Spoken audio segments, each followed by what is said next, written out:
Hi everyone. ഈ video completely career oriented ആയിട്ടുള്ള ഒരു വീഡിയോ ആണ്. ഓക്കെ, ഒരുപാട് ആളുകൾ സ്റ്റക്ക് ആവുന്ന ഒരു സ്ഥലമാണ് കരിയർ ചൂസ് ചെയ്യുമ്പോൾ. കരിയർ ചൂസ് ചെയ്യുമ്പോൾ ഒരുപാട് തരത്തിലുള്ള കൺഫ്യൂഷൻസ് വരാറുമുണ്ട്.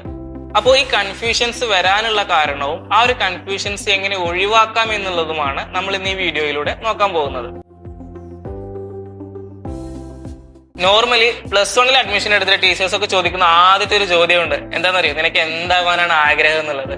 അപ്പൊ പലപ്പോഴും പല കുട്ടികളും പറയാറുള്ളത് അപ്പുറത്തെ കുട്ടി പറഞ്ഞ ആൻസർ അല്ലെങ്കിൽ ഇപ്പുറത്തവൻ പറഞ്ഞ ആൻസർ, ഇങ്ങനെയാണ് അവർ ആൻസർ പറയാനുള്ളത്. ഉദാഹരണം പറയാന്നുണ്ടെങ്കിൽ കൊമേഴ്സ് എടുത്തൊരു കുട്ടിനോട് ചോദിക്കുകയാണ് നിനക്ക് എന്താവാനാണ് ആഗ്രഹം. അപ്പൊ ഇവൻ പറയും എനിക്ക് ചാർട്ടേഡ് അക്കൗണ്ടന്റ് ആവാനാണ് ആഗ്രഹം. ഇത് എവിടുന്ന കിട്ടി ഈ കുട്ടിക്ക് ഉത്തരം എന്നുള്ളത് ചിലപ്പോൾ അവര് പോലും അറിയില്ല. ഇൻ കേസ് നമ്മുടെ പാരന്റ്സ് ഒക്കെ ശ്രദ്ധിക്കേണ്ട ഒരു കാര്യം, ഇൻ കേസ് ഒരു കുട്ടിയോട് നമ്മൾ ചോദിക്കുകയാണ് നിനക്ക് എന്താവാനാണ് ആഗ്രഹം, അപ്പൊ ആ കുട്ടി പറയാണ് എനിക്കൊരു ചാർട്ടേഡ് അക്കൗണ്ടന്റ് ആവാനാണ് ആഗ്രഹം. ഓക്കെ, ഫൈൻ, ഓക്കെയാണ്. പക്ഷെ അവനോട് ചോദിക്കാം എങ്ങനെയാണ് ഒരു ചാർട്ടേഡ് അക്കൗണ്ടന്റ് ആവുക. അപ്പൊ അവന് കറക്റ്റ് ആയിട്ടുള്ള ഒരു മറുപടി ഉണ്ടോ എന്നുള്ളത് നമ്മൾ നോക്കാം. അതായത് ചാർട്ടേഡ് അക്കൗണ്ടന്റ് ആവണമെന്നുണ്ടെങ്കിൽ +2 ഞാൻ ഇത് എടുത്തിരിക്കണം, ഡിഗ്രി ഞാൻ ഇത് എടുത്തിരിക്കണം, PG എനിക്ക് ഇത് എടുത്തിരിക്കണം, അതിനിടയ്ക്ക് ഏതെങ്കിലും ഡിപ്ലോമ ഉണ്ടെങ്കിൽ അതും ഞാൻ എടുത്തിരിക്കണം, എങ്കിലേ എനിക്ക് കറക്റ്റ് ആയിട്ടുള്ള ഒരു ചാർട്ടേഡ് അക്കൗണ്ടന്റ് ആവാൻ പറ്റൂ. എന്റെ മുന്നിൽ ഇത്ര വർഷമുണ്ട്, ഇത്ര വർഷങ്ങളാണ് ഓരോ കോഴ്സിന് വരുന്നത്, കൃത്യമായിട്ട് ആ കുട്ടി പറഞ്ഞു തരാന്നുണ്ടെങ്കിൽ ആ കുട്ടിയുടെ വഴിക്ക് വിടുന്നതാണ് നല്ലത്. കാരണം അവന് കറക്റ്റ് ആയിട്ടുള്ള ഒരു ഫോർകാസ്റ്റിംഗ് ഉണ്ടെങ്കിൽ അവന്റെ കരിയർ അവൻ തന്നെ ചൂസ് ചെയ്തെന്നുള്ളതാണ്. അപ്പൊ അവന് പറ്റിയ കോളേജ്, അവന് ഇഷ്ടപ്പെട്ട കോളേജ്, ഏറ്റവും കൂടുതൽ നല്ല രീതിക്ക് പഠിപ്പിക്കുന്ന കോളേജ് എന്നൊക്കെ നമ്മൾ സെലക്ട് ചെയ്ത് കൊടുക്കുക എന്നുള്ളതായിരിക്കും ഏറ്റവും കൂടുതൽ ബെറ്റർ. അവന്റെ ഓപ്ഷൻ മാറ്റുന്നതിനേക്കാൾ നല്ലത് അത് തന്നെയായിരിക്കും ബെറ്റർ. കാരണം ഒരിക്കലും നമ്മുടെ മക്കളുടെ ഓപ്ഷൻ നമ്മൾ ഒരിക്കലും മാറ്റരുത്. ഇങ്ങനെ അവൻ പറയുകയെന്നുണ്ടെങ്കിൽ അവൻ കറക്റ്റ് ആയിട്ടുള്ള ഒരു ഫോർകാസ്റ്റിംഗ് ഉണ്ടെന്നുണ്ടെങ്കിൽ ഒരിക്കലും ഇത് മാറ്റരുത്. അവരെന്തെങ്കിലും കൺഫ്യൂഷനിൽ നിൽക്കാന്നുണ്ടെങ്കിൽ സഹായിക്കുന്നതിലുപരി അവർക്ക് കറക്റ്റ് ആയിട്ടുള്ള ഒരു ഉത്തരം ഉണ്ടെങ്കിൽ നമ്മൾ ഒരിക്കലും അവരെ ഫോഴ്സ് ചെയ്യാൻ പറ്റില്ല. കാരണം ഇനി നമ്മൾ ഫോഴ്സ് ചെയ്ത് കഴിഞ്ഞിട്ടുണ്ടെങ്കിൽ അവന് ഇഷ്ടമില്ലാത്ത ജോലിയിലായിരിക്കും അവൻ പോയിട്ട് എത്തിച്ചേരുക. അപ്പൊ പിന്നെ അവനക്ക് ഒരിക്കലും നല്ല രീതിക്കൊന്നും വർക്ക് ചെയ്യാൻ പോലും കഴിയില്ല. ഇതൊക്കെ ഫാമിലിയിലും പ്രശ്നങ്ങൾ ഉണ്ടാക്കും. കാരണം നമ്മൾ ഇഷ്ടപ്പെട്ട ജോലി നമ്മൾ ചെയ്യുന്നില്ലെങ്കിൽ ആ സാധനങ്ങളൊക്കെ റിഫ്ലക്ട് ചെയ്യുന്നത് ഫാമിലിയിലാണ്. കാരണം സ്ട്രെസ്സാ, ജോബ് സ്ഥലത്ത് തീർക്കാൻ പറ്റാത്ത സ്ട്രെസ് അവൻ എന്ത് ചെയ്യും, അവർ ഫാമിലിയിൽ വന്നാലേ തീരാൻ പറ്റൂ, അല്ലെങ്കിൽ ഈവൻ ഫ്രണ്ട്സിന്റെ ഇടയിൽ അവർക്ക് തീർക്കാൻ കഴിയുള്ളൂ. അപ്പൊ ഇങ്ങനെയൊക്കെ ഒരുപാട് പ്രശ്നങ്ങൾ നമ്മൾ കരിയർ ചൂസ് ചെയ്യുമ്പോൾ ശ്രദ്ധിക്കണം. എങ്കിൽ നമുക്ക് നല്ല രീതിക്ക് നമുക്ക് വർക്ക് ചെയ്തിട്ട് നമുക്ക് ഇഷ്ടപ്പെട്ട പൊസിഷനിൽ നമുക്ക് എത്തിച്ചേരാൻ വളരെ ഈസി ആയിട്ട് കഴിയും. എല്ലാവരും പറയാറുണ്ട് പാഷനേറ്റ് ആയിട്ടുള്ള ജോബ് ചെയ്യണം അല്ലെ. പക്ഷെ എങ്ങനെയാണ് പാഷനേറ്റ് ആയിട്ടുള്ള ജോബ് ചെയ്യാം, അല്ലെങ്കിൽ എന്താണ് പാഷൻ, ഈ പാഷൻ എങ്ങനെ കണ്ടെത്താൻ കഴിയും, ഇതൊന്നും ആരും നമുക്ക് കൃത്യമായിട്ട് പറഞ്ഞു തന്നിട്ടുണ്ടാവില്ല. ഇൻ കേസ് ആരെങ്കിലും പറഞ്ഞു തന്നാൽ തന്നെ 100% നമുക്കൊന്നും അക്സെപ്റ്റബിൾ ആയിട്ടുള്ള കാര്യങ്ങളുമായിരിക്കില്ല അവർ പറഞ്ഞിട്ടുണ്ടാവുക. ഒട്ടുമിക്ക ആളുകളും എന്താണ് പാഷൻ എന്ന് ചോദിച്ചു കഴിഞ്ഞാൽ അതാ നിനക്ക് ഏതിലാണോ ഇൻട്രസ്റ്റ് അതാണ് നിന്റെ പാഷൻ, അത് വെച്ച് തുടങ്ങിക്കോ, നിനക്കതിൽ 100% റിട്ടേൺ ഉണ്ടായിരിക്കും എന്ന് പറയാറുണ്ട് ആളുകൾ. ശരിക്കും അത് പാഷനാണോ? പാഷൻ എന്നുള്ളതിനെ ചെറുതായിട്ടൊന്ന് ഞാൻ ഡിഫൈൻ ചെയ്തു തരാം. പാഷൻ എന്ന് വെച്ചാൽ നമ്മൾ ഒരു ദിവസത്തെ അല്ലെങ്കിൽ ഒരാഴ്ചത്തെ അല്ലെങ്കിൽ ഒരു കാലയളവിലുള്ള ഒരു ഡേറ്റ് നമ്മൾ എടുക്കാം. എന്നിട്ട് നമ്മൾ ചെയ്യുന്ന കാര്യങ്ങളൊന്ന് ജസ്റ്റ് ഒന്ന് നോട്ട് ചെയ്ത് വെക്കാം. എന്നിട്ട് ആ നോട്ട് ചെയ്ത് വെച്ച ശേഷം ആ ഒരു നോട്ട് ഒന്ന് എടുത്തിട്ട് വായിച്ചു നോക്കാം. ഇതിൽ നിങ്ങൾ ചെയ്ത കാര്യങ്ങൾ ഏതാണ്, അല്ലെങ്കിൽ ഇതിൽ നിങ്ങൾ ഏതെല്ലാം കാര്യങ്ങൾക്കാണ് കൂടുതൽ സമയം ചെലവഴിച്ചത് എന്ന് നമുക്ക് ജസ്റ്റ് നോട്ട് ചെയ്ത് വെക്കാം. എന്നിട്ട് ആ ചെയ്ത കാര്യം അത് നിങ്ങളുടെ പാഷൻ ആണോ എന്ന് നിങ്ങൾക്ക് മനസ്സിലാവണമെന്നുണ്ടെങ്കിൽ നിങ്ങൾ അത് ചെയ്യുമ്പോൾ 100% നിങ്ങളുടെ കോൺസെൻട്രേഷൻ കൊടുത്തിരുന്നോ, നിങ്ങൾ ആ ഒരു ജോലി ചെയ്യുമ്പോൾ അല്ലെങ്കിൽ ആ എന്തോ ആക്ടിവിറ്റി ആയിക്കോട്ടെ അത് ചെയ്യുമ്പോൾ നിങ്ങൾ അതിൽ അപ്ഡേറ്റഡ് ആണോ എന്ന് വെച്ചാൽ നിങ്ങൾ ആ ഒരു കാര്യത്തെ പറ്റി കൂടുതൽ നിങ്ങൾ അറിയാൻ ശ്രമിച്ചിട്ടുണ്ടോ, നിങ്ങൾ ഒരുപാട് ടൈം അതിൽ സ്പെൻഡ് ചെയ്യാൻ റെഡി ആയിട്ടുണ്ടോ, നിങ്ങളുടെ നല്ലൊരു സമയം നിങ്ങൾ അതിനു വേണ്ടി മാറ്റി വെച്ചിട്ടുണ്ടോ. ഇങ്ങനെ നമ്മളൊന്ന് സോർട്ട് ഔട്ട് ചെയ്തിട്ട് ആ കാര്യങ്ങൾ ഏതൊക്കെയാണെന്ന് വീണ്ടും നമ്മളൊന്ന് എഴുതിയെടുക്കുക. ഓക്കെ, എന്നിട്ട് ഫിൽട്ടർ ചെയ്യാം. അപ്പൊ നമ്മൾ എന്ത് ചെയ്തു, ആദ്യം നമ്മൾ എല്ലാ ആക്ടിവിറ്റീസും നമ്മളൊന്ന് എഴുതി വെച്ചു. അതിൽ നമ്മൾ ഏറ്റവും കൂടുതൽ ഇൻട്രസ്റ്റ് കൊടുത്തത്, ഏറ്റവും കൂടുതൽ ഹാപ്പി ആയിട്ടുള്ള, ഏറ്റവും കൂടുതൽ അപ്ഡേറ്റഡ് ആയിട്ടുള്ള കാര്യങ്ങൾ നമ്മൾ ഏതൊക്കെയാണ് ചെയ്തത് എന്നുള്ളത് വീണ്ടും സോർട്ട് ഔട്ട് ചെയ്തു. ഓക്കെ, ഇനി അതിൽ നിന്ന് നമുക്കൊന്ന് ഫിൽട്ടർ ചെയ്യാം. ഓക്കെ, അതിൽ നിന്ന് ഫിൽട്ടർ ചെയ്യുമ്പോഴാണ് നമുക്ക് നമ്മുടെ പാഷൻ, നമ്മുടെ ഒരു ടേസ്റ്റ് ആൻഡ് പ്രിഫറൻസ് എന്താണെന്നുള്ളത് ഏകദേശം നമുക്ക് മനസ്സിലാക്കാൻ കഴിയുള്ളൂ. എന്നിട്ടും നിങ്ങൾക്ക് മനസ്സിലാക്കാൻ കഴിഞ്ഞില്ലെങ്കിൽ അതിനും നമുക്ക് എളുപ്പ വഴിയുണ്ട്. എന്ന് വെച്ചാൽ ഈസി ആയിട്ട് നമുക്ക് ChatGPT ജസ്റ്റ് ഒന്ന് ഓപ്പൺ ചെയ്യാം. എന്നിട്ട് പറയാം act as my career councillor, എന്റെ കരിയർ കൗൺസിലറായിട്ട് ഒന്ന് ആക്ട് ചെയ്യൂ, എന്നോടൊരു 30-40 ചോദ്യങ്ങൾ ചോദിക്കൂ. അതിനുശേഷം ChatGPT നിങ്ങൾക്ക് എന്ത് ചെയ്യും, 30-40-50 ക്വസ്റ്റ്യൻസ് നിങ്ങൾക്ക് ഇട്ട് തരും. ഇതിന് നിങ്ങൾ കറക്റ്റ് ആയിട്ടുള്ള മറുപടി നിങ്ങൾ കൊടുത്തു കഴിഞ്ഞിട്ടുണ്ടെങ്കിൽ ഏകദേശം നിങ്ങളുടെ മനസ്സിലുള്ളത് എന്താണെന്നുള്ളത് ChatGPT നമുക്ക് പറഞ്ഞു തരും. 100% ഷുവർ ആയിക്കൊള്ളുന്നില്ല, പക്ഷെ നിങ്ങൾ കൊടുത്ത ഉത്തരങ്ങളൊക്കെ കറക്റ്റ് ആണെന്നുണ്ടെങ്കിൽ, നിങ്ങൾ ആൻസർ ചെയ്തൊക്കെ വളരെ പെർഫെക്റ്റ് ആയിട്ടാണെന്നുണ്ടെങ്കിൽ ChatGPT തരുന്ന ഉത്തരവും ഒട്ടുമിക്കപ്പോഴും കറക്റ്റ് ആയിരിക്കും.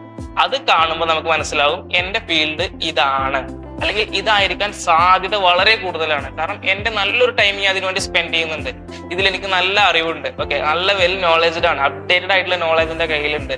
ഈ ഒരു വർക്ക് എനിക്ക് എപ്പോ ഒന്നിനും എനിക്ക് ടെൻഷനും ഇല്ലാതെ ഞാനത് ചെയ്യാനും കഴിയും, കാരണം എനിക്കത് ഇഷ്ടമാണ്. ഇപ്പൊ നമുക്ക് ഏകദേശം നമ്മുടെ ഒരു ഫീൽഡ് ഏതാണെന്ന് നമുക്ക് മനസ്സിലാകും. ഓക്കെ, ഇങ്ങനെ നമുക്ക് പാഷൻ തൽക്കാലം മനസ്സിലാക്കി വെച്ചിട്ട് നമുക്ക് മാറ്റിവെക്കാം. അപ്പൊ പാഷൻ നമുക്ക് മനസ്സിലായി. ഇനി എങ്ങനെയാണ് നമുക്ക് ആ ഒരു പാഷനിലോട്ട് എത്താൻ കഴിയുക? അതൊരു ജോലി ആയിരിക്കുമല്ലോ, അല്ലെങ്കിൽ അതൊരു പൊസിഷൻ ആയിരിക്കും. അതിലോട്ട് നമ്മൾ എങ്ങനെയാണ് എത്തുക? ഇപ്പൊ നമ്മൾ 10ാം ക്ലാസ് കഴിഞ്ഞ ഒരു കുട്ടികളാണെന്നുണ്ടെങ്കിൽ 100% അവർക്ക് കരിയർ ചൂസ് ചെയ്യാനുള്ള ഒരു മാർഗം മുന്നിൽ തന്നെയുണ്ട്. കാരണം ഇനി അങ്ങോട്ടുള്ള ഓരോ സ്റ്റെപ്സും ആണ് അവരുടെ കരിയറിലോട്ടുള്ള പാതകളായിട്ട് വരുന്നത്. അപ്പൊ 10ാം ക്ലാസ് കഴിഞ്ഞിട്ട് ഏത് കോഴ്സ് എടുക്കണം, അല്ലെങ്കിൽ +2 ഏത് കോഴ്സ് എടുക്കണം, ഡിഗ്രിക്ക് ഏത് കോഴ്സ് എടുക്കണം, അതല്ല പോസ്റ്റ് ഗ്രാജുവേഷൻ ഏത് കോഴ്സ് എടുക്കണം, അങ്ങനെ സ്റ്റെപ്പ് ബൈ സ്റ്റെപ്പ് ആയിട്ടാണോ നിങ്ങൾ സാധാരണ ചെയ്യാറുള്ളത് എങ്കിൽ ഞാൻ ഇനി പറയുന്ന ഒരു മാർഗം കൂടി ഒന്ന് ട്രൈ ചെയ്ത് നോക്കാം. അതായത് നമ്മുടെ ലക്ഷ്യം എന്താണ്, അല്ലെങ്കിൽ നമ്മുടെ കരിയർ എന്താണ്, പാഷൻ എന്താണ്, നമ്മൾ ചെയ്യാൻ ഉദ്ദേശിക്കുന്ന ജോബ് എന്താണ് നമ്മൾ ആദ്യം സെറ്റ് ചെയ്ത് വെച്ച ശേഷം അവിടെ നിന്നും താഴോട്ട് ചിന്തിച്ചു വരാം. ആ ഒരു പോസ്റ്റിൽ എത്തണമെന്നുണ്ടെങ്കിൽ അതിന്റെ താഴെ എനിക്ക് വേണ്ട ക്വാളിഫിക്കേഷൻ എന്താണ്, അതിന് താഴെ വേണ്ട ക്വാളിഫിക്കേഷൻ എന്താണ്, അതിന് താഴെ വരേണ്ട ക്വാളിഫിക്കേഷൻ എന്താണ്, ഇങ്ങനെ ഒന്ന് സോർട്ട് ഔട്ട് ചെയ്ത് നോക്കാം.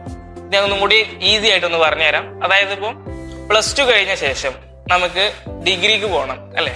ഡിഗ്രിയിൽ തന്നെ നമ്മുടെ BCom, BBA, ഇനി ഏത് കോഴ്സ് ആയിക്കോട്ടെ, ഇതിനെല്ലാം പ്രാഥമികമായിട്ട് എലിജിബിലിറ്റി എന്ന് പറയുന്നത് +2 ആയിരിക്കും.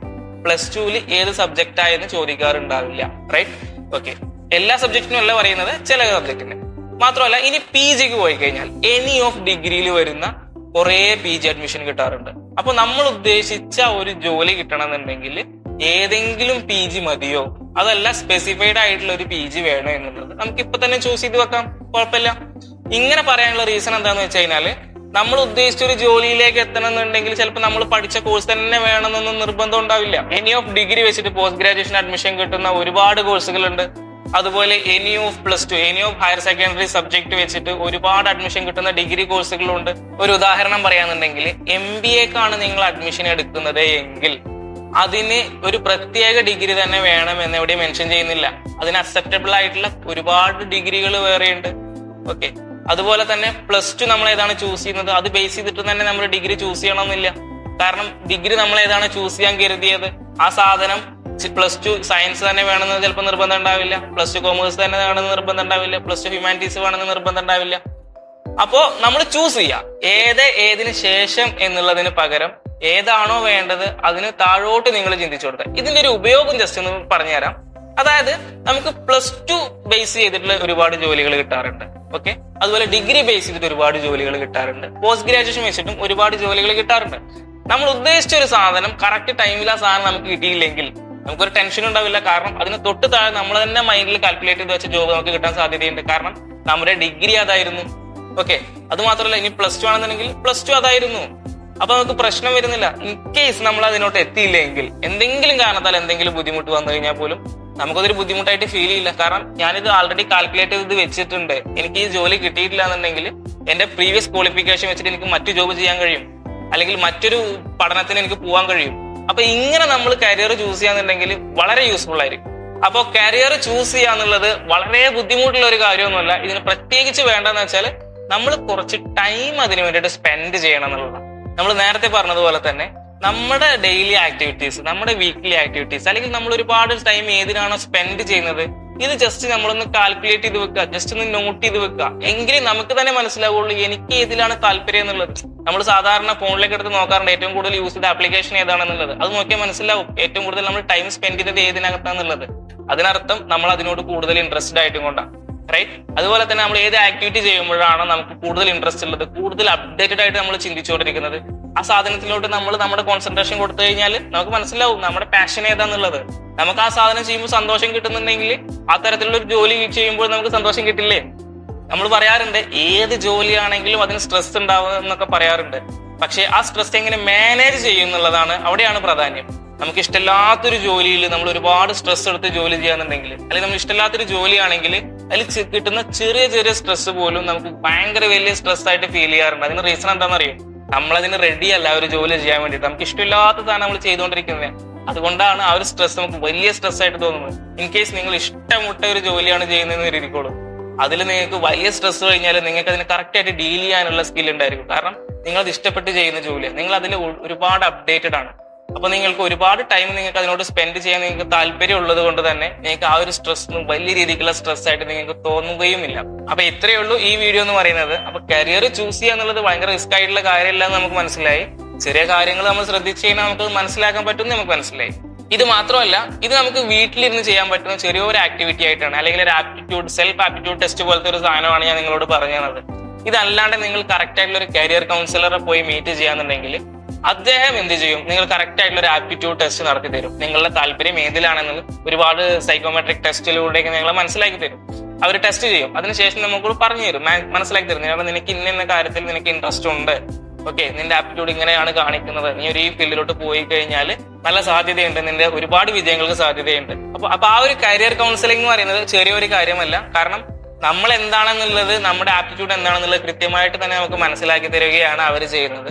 അപ്പൊ കൺഫ്യൂസ്ഡ് ആയിട്ടുള്ള ആളുകൾ, ഇപ്പൊ ഈ പറഞ്ഞ കാര്യങ്ങളൊക്കെ ചെയ്തിട്ട് കൺഫ്യൂസ്ഡ് ആണെന്നുണ്ടെങ്കിൽ നിങ്ങൾക്ക് എന്ത് ചെയ്യാം, നല്ലൊരു കരിയർ കൗൺസിലറെ പോയിട്ട് നിങ്ങൾക്ക് മീറ്റ് ചെയ്യാം.